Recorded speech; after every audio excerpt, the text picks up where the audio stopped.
Olá pessoal, eu sou o Tarostar e estamos aqui para mais um vídeo aonde nós vamos falar sobre mais um financiamento da New Order Editora, o Pathfinder, Livro dos Monstros e Livro do Jogador.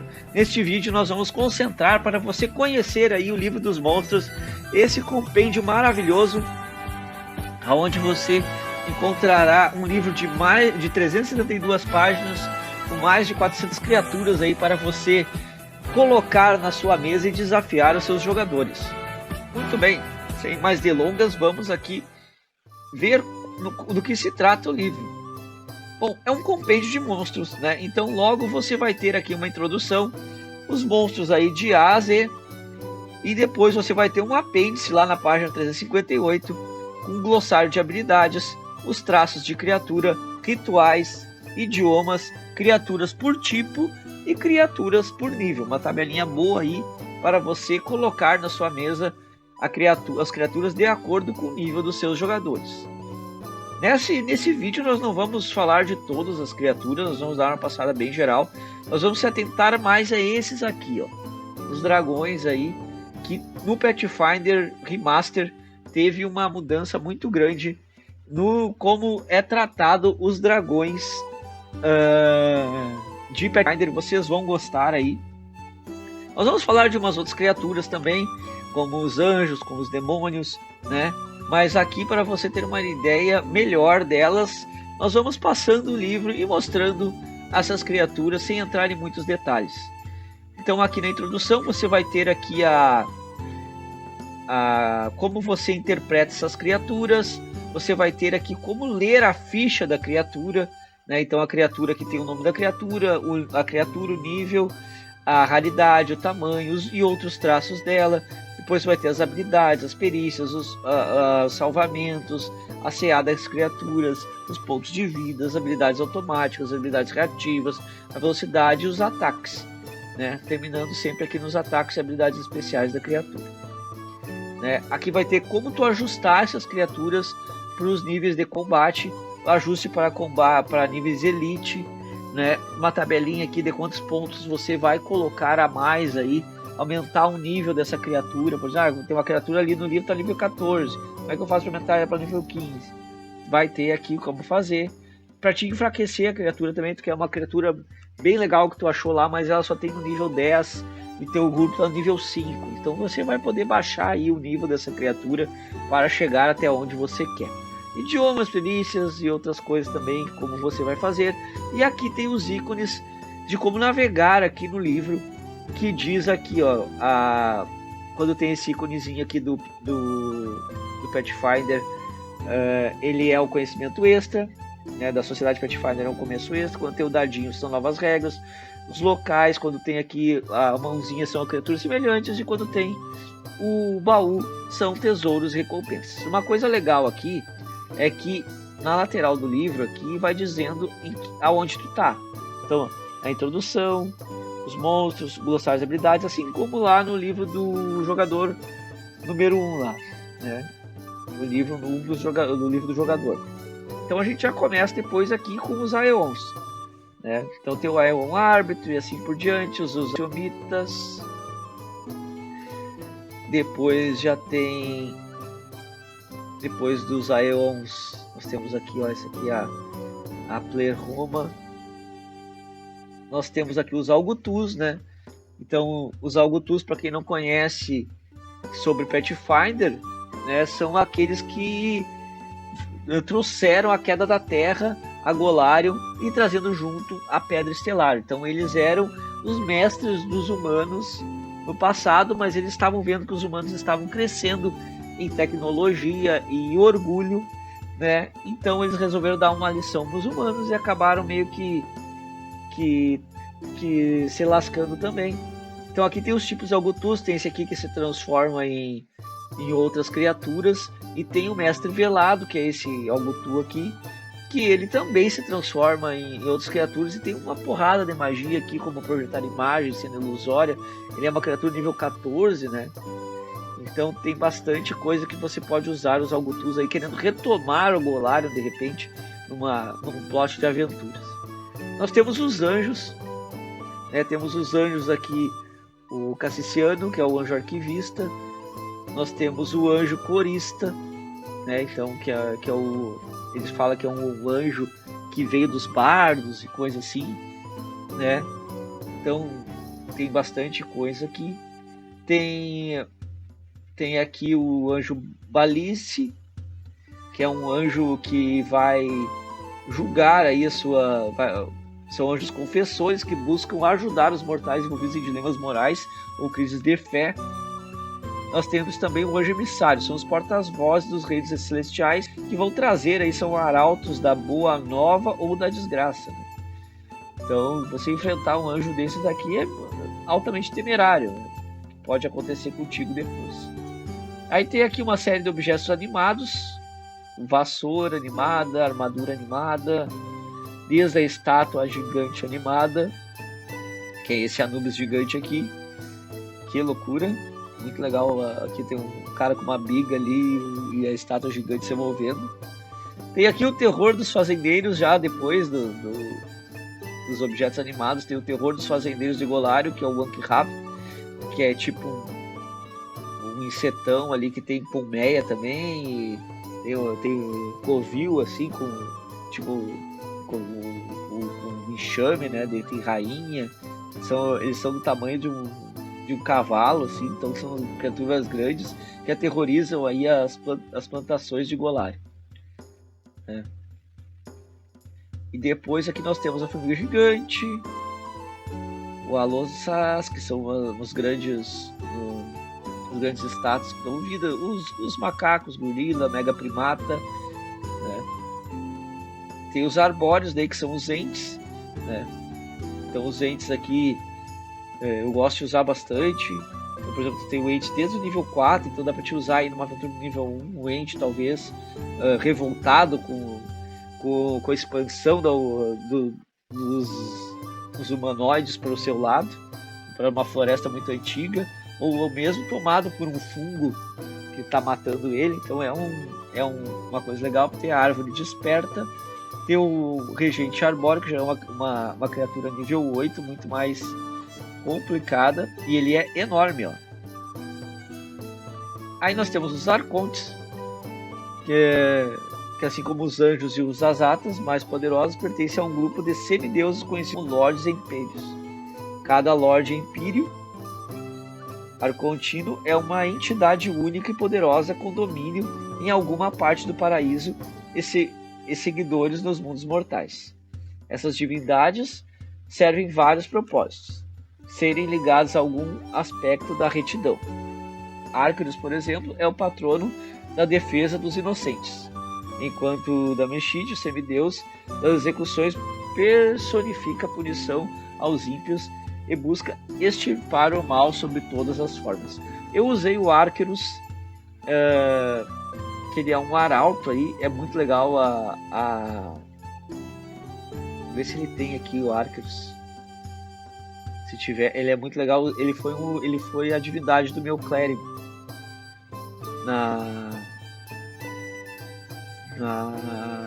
campanha lá do RPG de Quinta, Contos de... Não, na campanha do RPG de Quinta lá, de Pathfinder 2, a última que eu joguei, Arcturus foi o meu patrono. O Arcturus está no livro dos deuses lá. Aqui depois tem o Atamaru, que são criaturas das profundezas. Também os Azar-Ket, que também são criaturas aí das profundezas. Aí tem o famoso Azata, né, que são criaturas divinas também, mas cada uma no seu aspecto, né? Então tem o Azata Musa, tem o Azata da Paixão, que eles ficam zanzando por Golarion aí. Tem o Azata de Pedra. Depois tem essa criatura imensa aqui, que é nível 17. São felinos colossais de 6 patas, cobertos em espinhos afiados, que se estendem por todo o corpo até as pontas das suas caudas poderosas. Tal qual outras criaturas lendárias do primeiro mundo, como o Jaguadart, Os Bandersnatchs fazem parte do temido grupo conhecido como Tani. Esses caçadores implacáveis se deleitam em eliminar outros predadores mortais ou inteligentes, adaptando-se com perfeição a qualquer ambiente. Então é uma criatura lendária aí do primeiro mundo que vem aterrorizando o Golarion aí de vez em quando. As Banshees, né, que são criaturas clássicas também aqui do RPG, né, que são as almas furiosas atormentadas, presas ao mundo pela traição, que marcou seus momentos finais. Né? A Banshee é uma criatura ruim de lidar, porque ela é incomum, média, incorpórea, espírito morto-vivo e profano. Ela tem potência do solar, obviamente, mas ela pode ouvir os batimentos cardíacos até 18 metros, então ela vai saber onde é que tu tá. Ela é imune a sangramento, efeitos de morte, doença, paralisia, veneno, precisão e inconsciência. Ela tem resistência 12, exceto a todos os danos, exceto força, toque fantasma, espiritual ou vitalidade, resistência o dobro contra um dano mundano. Meu senhor do céu. Ela tem o rancor vingativo como reação. 4 de 10 mais 14 de dano mental e CD de vontade 38, não é de barbado. E o toque aterrorizante, relação espectral, lamento.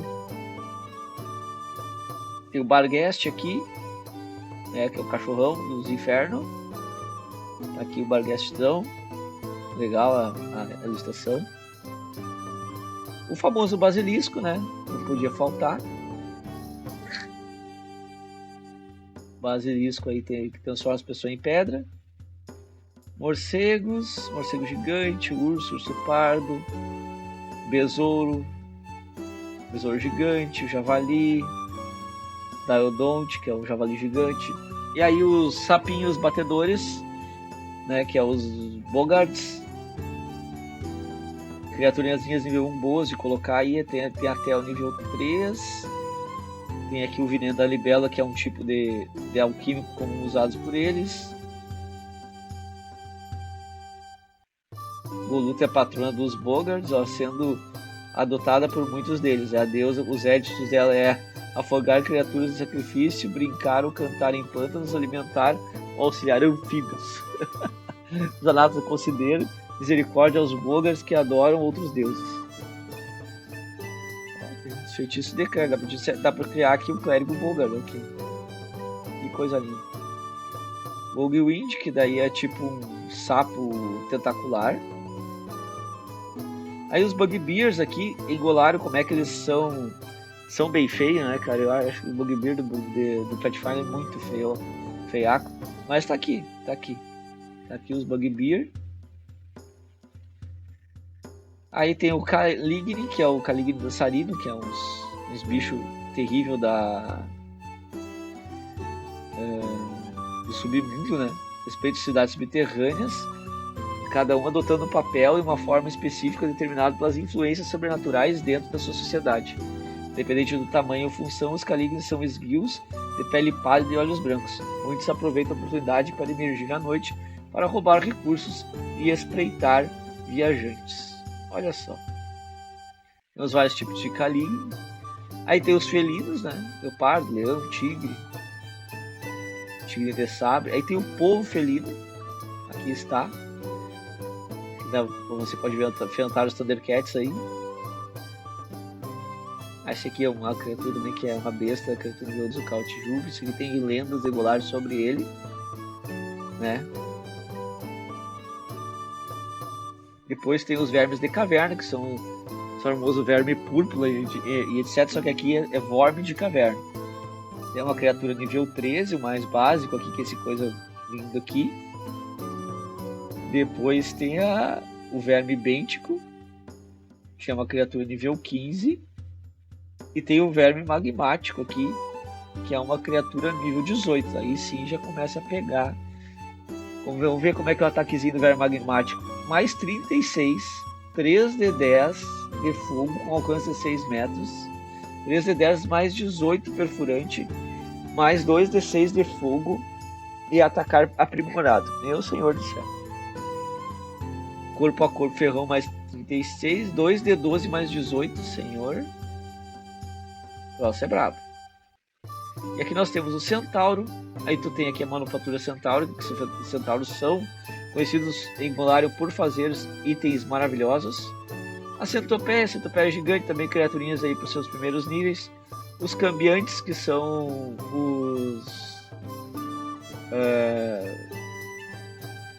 os que se transformam aí em lobo e outras coisas mais. A Cria Mortuária, que daí é um amontoado tipo um Frankenstein da vida. A Maquinera, clássicozão do RPG. O Chupacabra, temos o Chupacabra aqui, ó. Que coisa linda o Chupacabra, criatura nível 3. Um D6 mais 5 de dano, para nível 3. As Efes de Argila, aí se você não desvendar o seu enigma aí, pode dar problema. O Atilk com uma serpente alada. A famosa Cocatriz, né, que é feia pra caramba, que Golarion, Deus do céu, que atriz feia. Aí tem o Conrit, que é uma criatura nível 7. É um animal aquático. A mão rastejante, aí você que gosta da família Adams. Nós não temos a mão de Vecna no Golarion, mas nós temos a mão rastejante gigante. Pode pegar aí o Crocodilão, né, e um Daemonichus aqui, e começa a ter os Cíclopes. Cíclopes são criaturas legais de colocar em Golarion, porque assim, ó, os Cíclopes habitam e rondam os vestígios de suas civilizações perdidas. Golcan e Garundi, Coloran no nordeste da Casmarônia e diversos reinos híbridos. As runas de Gohan ainda pontilham o arquipélago dos Grilhões. Incontáveis tesouros do antigo Império Ciclópico aguardam para ser descobertos. Piratas e caçadores de tesouro organizam expedições em busca de relíquias perdidas, mas muitas dessas viagens nunca retornam. Então, assim, os Cíclopes em Golarion, eles tinham uma civilização muito avançada até, e com alguns segredos mágicos muito importantes, mas hoje eles são nada mais do que uns gigantes aí que andam por aí, né? Então aqui os Cíclopes são gigantes violentos com passado trágico, embora tenham apenas um olho, já enxergaram muito além da maioria, possuindo sabedoria oculta de magia divinatória que lhes concedia um dom místico da vidência. No entanto, seus lendários poderes oculares não impediram da queda da sociedade e vastos reinos cíclopes há muito ruído. Hoje, esqueceram grande parte do que sabiam e vagam entre ruínas de suas cidades como reis e rainhas esquecidos e impérios destronados. Então hoje eles são os vagabundos só, porque antigamente eles tinham todo um conhecimento, tudo, mas mesmo assim são criaturas legais de se enfrentar. Tem os Cíclopes Altos Videntes, esses sim ainda são alguma ameaça um pouquinho mais complicadinho. Depois nós temos os Daemons, né? Habitantes do sombrio e terrível plano de Abaddon. Os Daemons são moldados pela destruição e dedicados a extinguir todas as formas de vida. Eles buscam a morte de todos os seres mortais pelos meios mais dolorosos e horríveis possíveis em serviço dos Cavaleiros do Apocalipse. Cada tipo de Daemon representa uma forma diferente de morte e seus poderes quase sempre visam espalhar esse tipo específico de destruição. Então, o Daemons aí, vocês veem eles como criaturas terríveis aí a serem enfrentadas, cada um com a sua prestigência. São caras do mal mesmo. Esses aqui são bravos. Cada um tem a sua coisa. Tem os demônios daí, que daí os demônios são linkados com os pecados, né? O demônio da preguiça, o demônio incendiário, o demônio da luxúria, a súcubus aqui para os tarados, né? Temos o Omox aqui, tem a Seraptis, Tem o Shenhazian, eu gosto muito desse demônio, cara. Esse demônio dá uma baita, é muito legal de enfrentar. E não, quem nunca botou esse demônio na sua... que é o demônio da mutilação, quem nunca botou esse demônio na aventura tem que botar, ele tem 10 metros de altura, cara. 10,5 metros de altura. É um desafio muito bom, mesmo para criatura, para PCs aí que tem um nível 12, 13, até 14, cara. Mesmo ele sendo no nível 16, eu vou botar o nível 16 com 16 também, ele dá um combate bem pegado. Fontes demoníacas aqui, tem os outros tipos de demônios, né? Depois nós temos os derros, que são monóides baixos e magricelados com olhos esbranquiçados. Eu sempre falo que o derro é o halfling das profundezas, assim como tem os anões das profundezas também, tem os derros, né? Tem os derros, tem os diabos daí, né? Tem o diabo lacaio, tem esse aqui lá para quem gosta de Shelia, que isso aí vai enfrentar essas cabeças aqui, certo?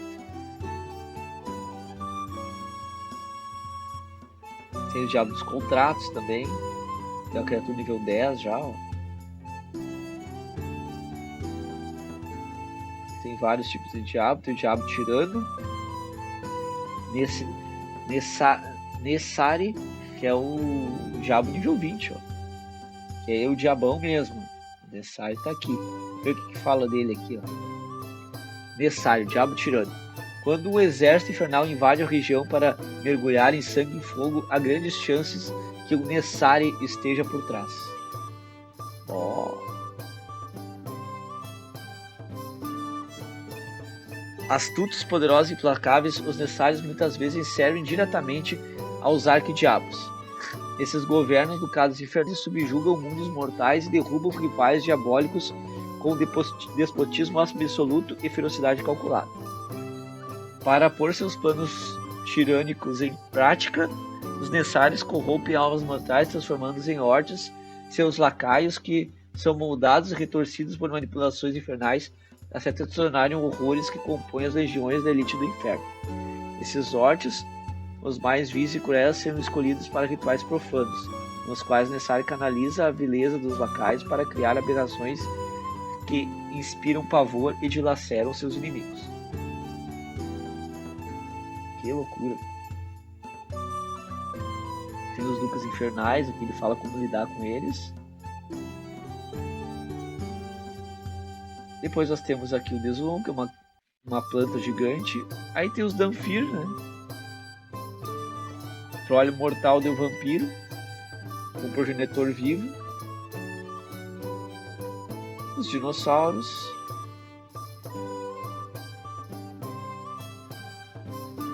Tô recém no beco. É coisa. Cães, cão de montaria, golfinho, baleia, domínio do obscuro, isso sim. Domínio obscuro é um conglomerado de conquistadores do espaço sideral com forte presença em Alcturno, o planeta mais remoto do sistema solar de Golar. O domínio mantém postos avançados e secretos em todo o Golar. A maioria dos seus agentes no planeta combatedores, especialistas em roubar cérebros e entidades para coletar informações de qualquer consideração pelos habitantes dos mundos que se infiltram. Então aqui, ó, tu vai ter várias criaturas aí, como o Tiano e o Roubamentes, né? Então tu vai ter criaturas aí que vieram para assombrar aí o Golarion e tentar roubar as tradições. E aí nós entramos nas criaturas, uma das principais criaturas aqui do Livro dos Mortos, que é o dragão, né? Que foi totalmente alterado aí dos padrões básicos do RPG normal aí de fantasia, né? Então aqui eles se dividiram em várias espécies que nós vamos abordar aqui. Então os dragões existem em inúmeras formas e muitos possuem habilidades mágicas, ou uma ligação intrínseca com a magia. Alguns desses dragões obtêm ainda mais poder a partir dessa conexão, manifestando habilidades ou alterando o próprio corpo após longos períodos de exposição às forças mágicas. À medida que envelhecem, tornam-se mais poderosos e se aprofundam nesse vínculo com suas origens mágicas. Há debates entre os estudiosos sobre a classificação desses dragões. Alguns preferem chamá-los de dragões mágicos, enquanto outros mantêm a nomenclatura tradicional, por causa das afinidades de certas tradições mágicas. Dependente do nome, os dragões compartilham várias características. A capacidade de acessar energias mágicas, um poder e astúcia crescente, e com a idade e uma tendência de acumular tesouros e vastas riquezas. Então aqui diz os tipos de dragões, né? Nós temos aqui dragões arcanos, dragões divinos, dragões ocultistas, dragões primais e as famílias dracônicas, como os dragões metamorfos, dragões adamantinos e assim por diante. Então vamos ver aqui alguns deles aqui. Nós começamos com os conjuradores dracônicos. Cada dragão traz uma caixa de sugestões para transformar em um dragão conjurador do mesmo tipo. Para isso, remova as habilidades de fúria dracônica e ímpeto dracônico e substitua por magias listadas na caixa correspondente. Beleza. Dragão adamantino. Os dragões adamantinos fazem parte do grupo conhecido como os dragões de metal celeste.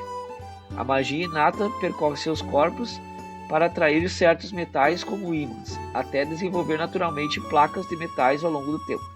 Dragões adamantinos nascem com escamas resistentes e com o passar dos anos são substituídos por uma couraça de adamante ainda mais espessa e impenetrável. São criaturas firmes e leais e uma vez assumem um propósito, fazê-los mudar de ideia é praticamente impossível. Então, o dragão adamantino aqui, ó, vocês vão ver aqui, ele tem abandonar a armadura. O adamantino fica com metade dos próprios pontos de vida, resistência reduzida a 10 quando ele perde a armadura dele. Legal. Nós temos aqui várias habilidades dele aqui, como investida escavadora, fúria dracônica, sopro de avalanche. O dragão cospe uma massa de pedra e causa 8 de dano em cone. Coisa linda. Aí tem o dragão adamantino adulto e o dragão adamantino ancião.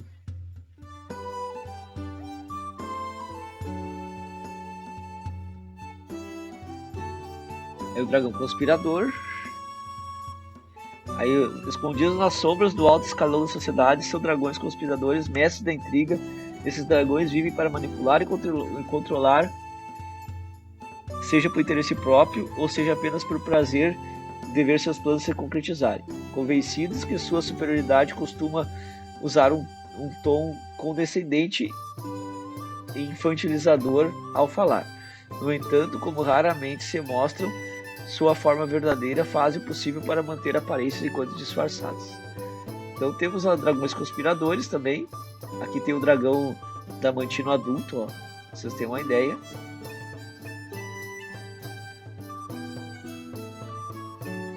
Ó, então aqui tem um dragão que é o Trivorim, que é o dragão adamantino. O dragão adamantino Trivorim é uma ameaça notória para grupos itinerantes de Númenor. Instalando sua morada na gigantesca fenda conhecida como Trilho da Primeira Lâmina, Trivorim atua como uma espécie de árbitro entre diversas clãs e tribos da região. Quem leva oferendas de maravilhas tecnológicas vindas de diferentes partes do Númenor garante a passagem segura e proteção do dragão, fazendo o seu lar um território neutro para a política entre clãs. Há séculos, Trivorim vem acumulando tecnologia e segredo com a intenção de construir uma invenção própria. Ó, um bom plot aí. E aqui diz como funciona o covil dos dragões adamantinos. Ó. Dragões adamantinos vivem principalmente nas montanhas e cânions e outros terrenos rochosos. Acessar os covis costuma ser difícil, já que esses dragões normalmente escavam passagens a partir de onde estiverem seu esconderijo, criando uma rede de extensa e confusa de túneis. Seus tesouros são em geral os repletos de gemas, metais preciosos encontrados durante as escavações. Por isso, os dragões adamantinos tendem a valorizar mais outros tipos de oferenda, muitos se encantam mais com boas histórias e canções memoráveis do que com riquezas materiais. Nós temos o dragão conspirador adulto. Vamos ver se ele tem aqui uma imagem do dragão conspirador adulto. Tá aqui a imagem do dragão conspirador adulto. Muito legal. Viu que ele tem tipo uma cara aqui em cima, ó. Bem legal mesmo. Vamos ver aqui o que diz aqui. Ó, covis dos dragões conspiradores, assim como outros dragões conspiradores, mantêm tesouros, mas também colecionam segredos e materiais de chantagem. Entre esses itens estão a cópia de cartas, contratos sigilosos e outros documentos comprometedores úteis para garantir seus objetivos. Cada dragão conspirador tem planos próprios e costuma guardar itens relacionados a eles. Escrituras, no caso do dragão interessado em adquirir uma cidade, ou tomos antigos do anão estudioso de civilizações perdidas. Como vivem entre assentamentos, esses dragões costumam manter tesouros em grandes porões, em covios secretos fora da cidade, em florestas, montanhas ou até mesmo cofres dos bancos locais. Então a gente vê que o dragão filho da mãe, né? Aqui tem a Vexala, que é uma... embora seja uma figura relativamente nova na política de Tauro, a condessa Fizeta de Desvalvir já deixou sua marca entre a nobreza do país. Quando está longe dos olhos do público, a condessa abandona sua persona aristocrática e assume sua verdadeira forma, o dragão conspirador Vexala. Ela mantém seu tesouro em uma rotação de criados com memórias cuidadosamente apagadas em uma caverna sob sua mansão no coração da capital de Taldo Opar. Que baita plot, cara. Que baita plot. E depois nós temos aqui, depois do dragão conspirador, nós temos o dragão diabólico. Sendo alguns teólogos do inferno, é uma entidade viva. Para eles, os dragões diabólicos seriam extensões disso. Criaturas que desprendem plano para cumprir uma vontade. Verdade ou não, seja por origem espontânea, com almas dracônicas renascidas no meio das chamas do inferno, o fato é que esses dragões são poderosos, astutos e tirânicos. Cada dragão diabólico busca uma maneira de promover desígnios infernais. Independente dos seus planos, eles sempre recebem os recém-chegados com uma calma inquietante. Vamos ver o que diz do covil do dragão diabólico.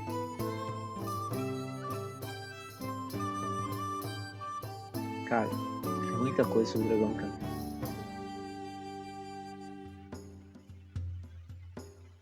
Ó, o dragão diabólico adulto, esse bonitão aqui, ó. Que loucura. Vamos ver o que fala dos covios dos dragões diabólicos. Por incrível que pareça, o covil do dragão diabólico costuma ser despojado. A maioria desses dragões reivindica cavernas grandes ou câmaras em regiões do inferno como morada, mas mantém poucos bens nelas. Seus tesouros normalmente consistem em gemas espirituais, pedras mágicas criadas para aprisionar almas mortais e contratos infernais ainda vigentes. Serão concluídos quando a alma do signatário for arrastada para o inferno e selada em uma gema espiritual. Embora essas almas costumem ser repassadas para outras entidades infernais para usos diversos, muitos dragões guardam as almas que acham mais fascinantes, convocando-as para mais tarde como servos ou para propósitos perversos. Então, para te ter uma ideia, que são dragões filho da mãe mesmo.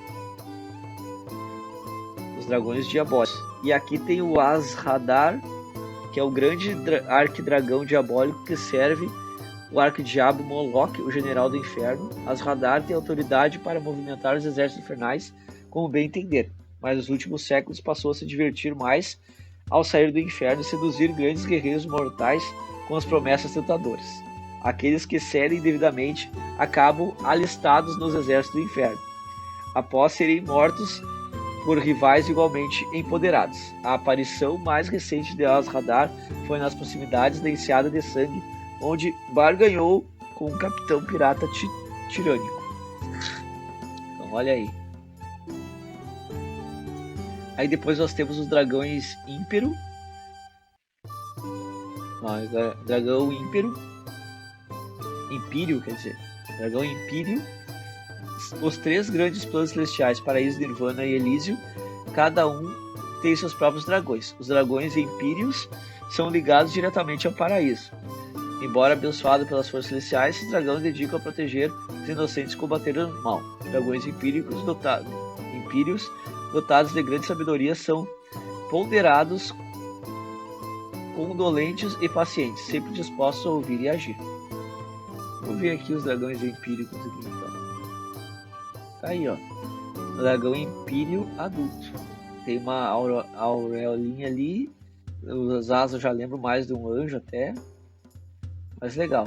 Ó, tem o Icedri, outrora membro das fileiras mais honradas dos exércitos celestiais, o grande arquidragão Império Icedri se aposentou no campo de batalha para dedicar a causas mais altruístas. Elu viaja por povoados distantes pelo universo com o intuito de proteger inocentes. Recentemente foi até a nação desértica de Dúvia para defender a distância de uma caravana de mercadores. Legal. Depois nós temos os dragões opulentos. O dragão opulento possui habilidades inatas de absorver energias mágicas puras que as rodeiam. Eles usam essas coisas constantemente para alimentar suas habilidades mágicas e até mesmo seus corpos, a ponto de curar ferimentos. Embora apresentem um porte típico do dragão arcano, eles se destacam por um traço marcante, seus tesouros. A magia atrai para si, faz com que moedas e gemas, principalmente itens mágicos, se agarrem ao corpo do dragão como o ferro ao linho. Esses itens presos ao corpo são fontes constantes de poder, dos quais o dragão puxa energia e magia.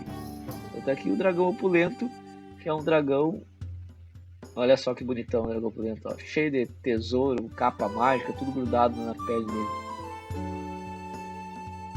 Então os covis dragões opulentos costumam conter um tesouro bem maior que o dos outros dragões. Essas pilhas são repletas de bugigangas, relíquias sem valor, armamentos que já perderam toda a energia mágica. Encontrar algo realmente útil exige paciência e persistência. Dragões opulentos são especialmente zelosos com os itens mais raros que enterram nas profundezas do tesouro e mantêm presos no corpo, onde são mais seguros. Qualquer um que tente se aproximar dessas riquezas enfrentará a fúria do dragão, dependente do status ou intenções.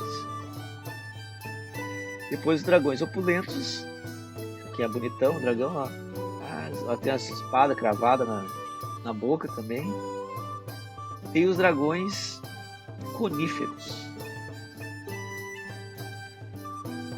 Opulento, dragões bem diferentes, né?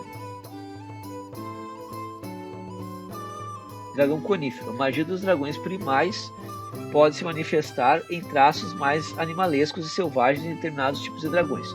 Um exemplo notável são os chifres gigantescos dos dragões coníferos. Ainda que seus corpos robustos de escamas espessas e coloração natural já chame a atenção, é o par de chifres que mais impressiona à primeira vista. Esses dragões usam para empalar as presas com brutal eficiência. Apesar da aparência feroz, costumam ser reflexivos e valorizam o conhecimento e cultivam uma autodisciplina. Vamos ver então como é que é um dragão conífero. Aí, ó. Dragão conífero adulto. Dragão ilusivo. Dragões ilusivos são mestres em magia da ilusão, usando os poderes para enganar os outros e satisfazer os próprios interesses. Deixa eu ver como é que é um dragão ilusivo aqui. Tem um dragão específico de cada um. Então, eu falei do opulento, que é esse aqui, ó, o Letices. Atraído inicialmente às montanhas de Capucar, que na Nova Tacilônia, no noroeste da Vistânia, pelo poder mágico dos antigos lordes rúnicos, o dragão opulento Letilis passou várias décadas reunindo artefatos mágicos. Durante a queda da Terra, um desses itens foi ativado acidentalmente e aprisionando Letilis em êxtase mágica por milênios. Desde que se libertou,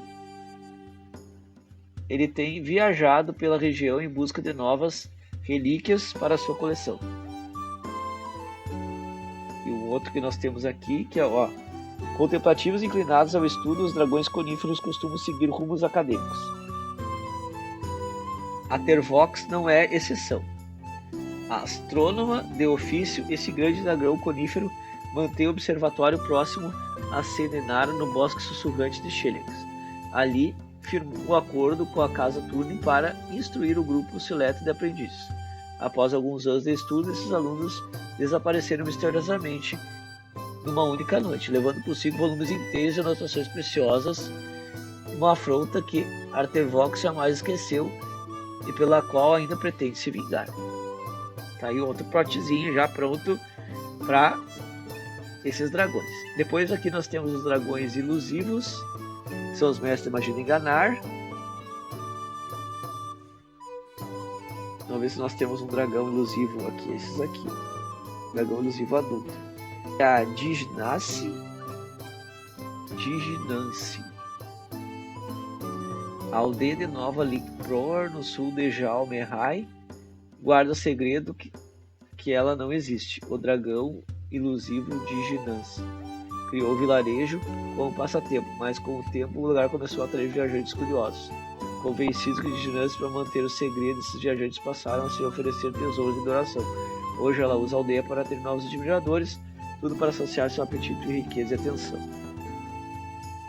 Depois tem o dragão Augural. Augural é algo volúvel em Golarion.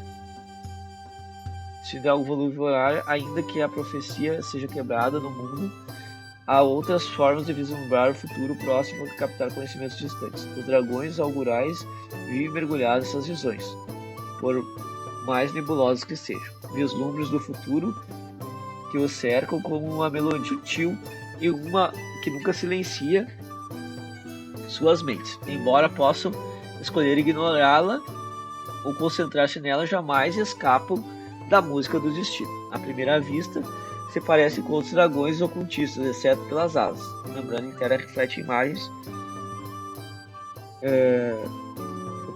do porvir, vagas, nebulosas, mas em geral corretas. Infeliz de compartilhar o que vem, esses dragões dividem as previsões com todos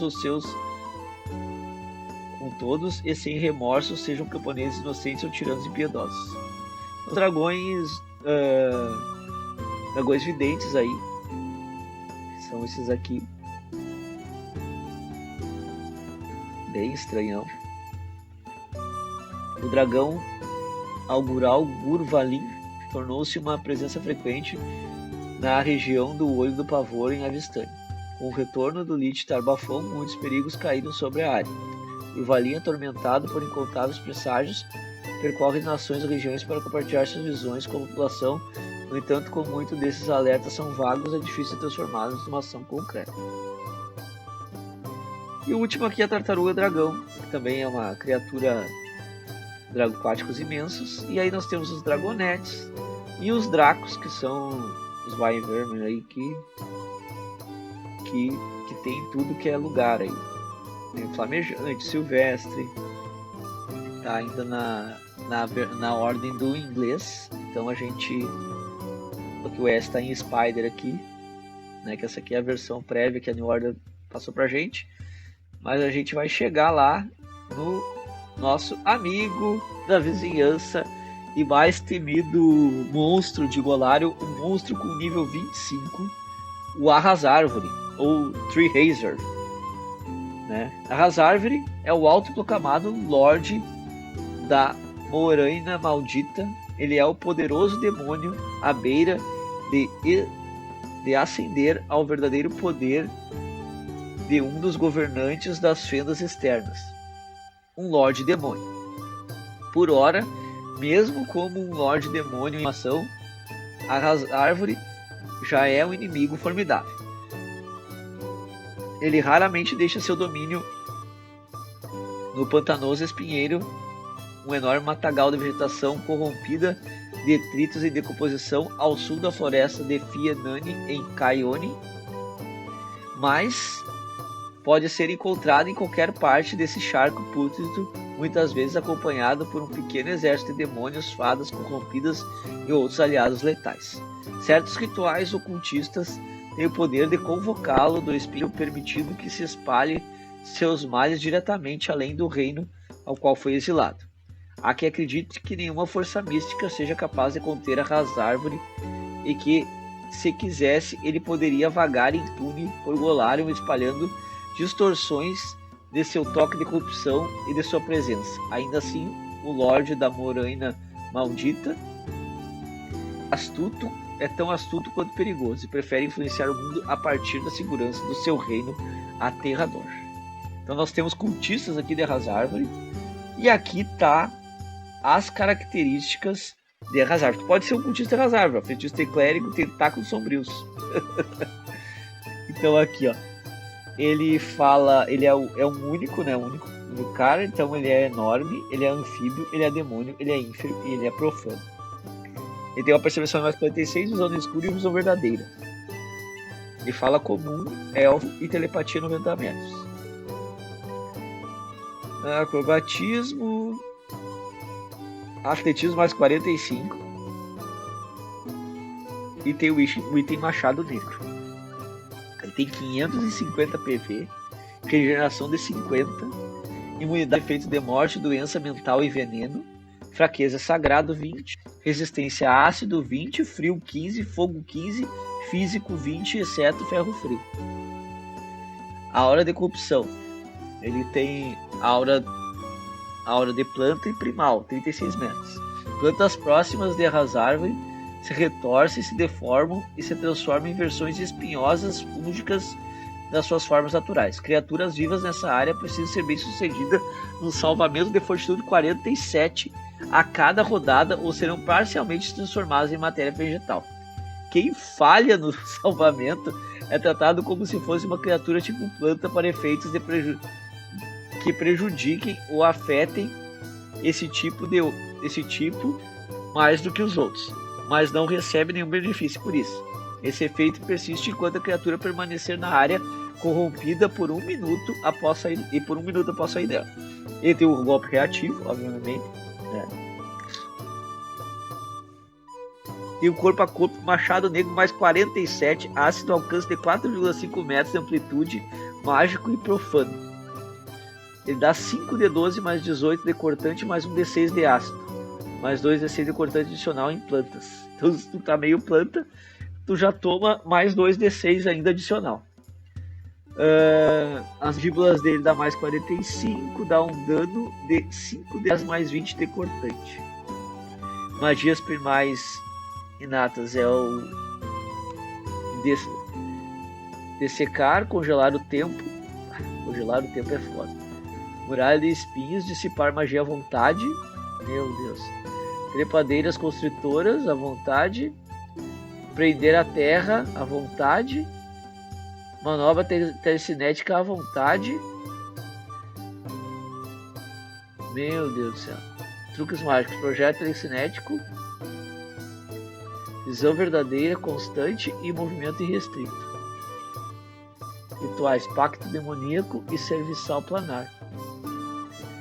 Desfoliação. A Razarvori emite um pulso de luz verde doentia com emanação de 9 metros. Todas as plantas na área, inclusive criaturas afetadas pela aura, escurecem e murcham. As plantas que não são criaturas murcham e morrem imediatamente. Criaturas tipo planta ou fungo sofrem 20 de 8 de dano aversivo com salvamento de fortitude 99. As criaturas falharem o salvamento ficam uma rodada por minuto enjoadas. 3. Razar pode escolher qualquer número de plantas ou fungos na área para não ser afetados, geralmente compostos que estejam retorcidos e corrompidos ou aliados à sua causa. Ele não pode usar desfoliação mais que uma vez em uma de 4 rodadas. Golpe dissipador. Acerta a criatura ou objeto. O efeito de magia com o golpe da arma. Ih, cara. Razar conjura magia inata, dissipar magia, sendo como alvo a criatura atingida por uma magia que seja afetada essa criatura. Golpe estonteante, quando a Razar tem um acerto crítico, um ataque corpo a corpo, o alvo fica atordoado 2. E aí temos aqui o machado negro do Razarvori, que é um item 20 mais 25, que é, tá aqui o bichão, ó. Que bonitinho o Razarvori, hein? Que loucura, cara, bicho feio. Ele é criatura nível 25, pessoal. 25. E aqui nós temos o machado dele aqui, que é paulada. Poderosa, arma poderosa usada por Hazard é um machado longo de obsidiana, mais 4 impactante superior corrosivo, que concede mais 4 de bônus de item a teste e causa 2d6 de dano adicional a plantas e tem propriedades do adamante. Quando empunhado pelo Hazard, também causa um dano adicional.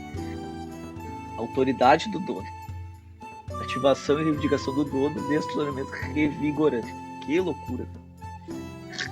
Então, além do bicho ser difícil, ainda nós temos um machado que torna tudo um pouco mais difícil ainda. E com esse barbarismo do Arrasárvore aqui, a gente encerra nosso vídeo. Você que ficou aqui até o final, agradeço muito. Lembrando que os links aí para o financiamento coletivo do Livro dos Monstros e do Livro do Jogador 2 estão aqui na descrição do vídeo. Mais uma vez agradeço a New Order pela oportunidade de ter esse livro em mãos aqui, logo na largada do financiamento.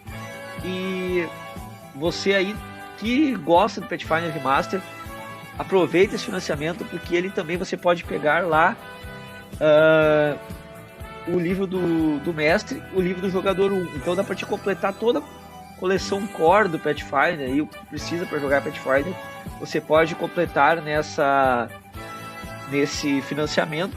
Então você pode pegar o livro do mestre, o livro do jogador 1, o livro do jogador 2 e o livro dos monstros. Daí você tem o core completo do Pathfinder para começar a jogar aí Pathfinder Remaster.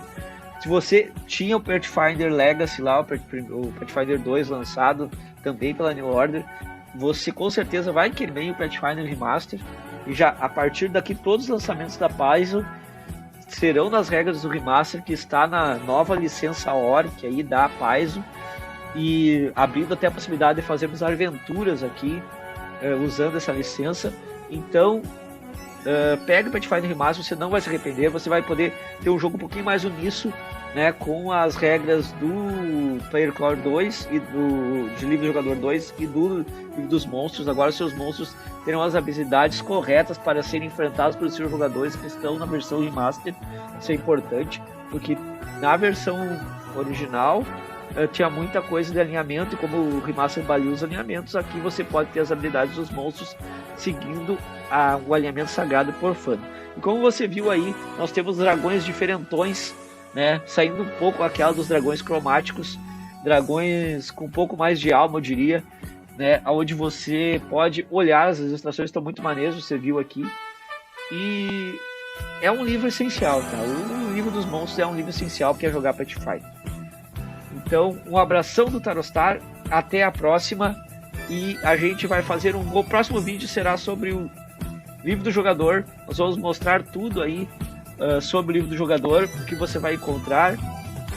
Então, siga, compartilhe e curta o canal. Até a próxima, um abração do Tarostar e valeu!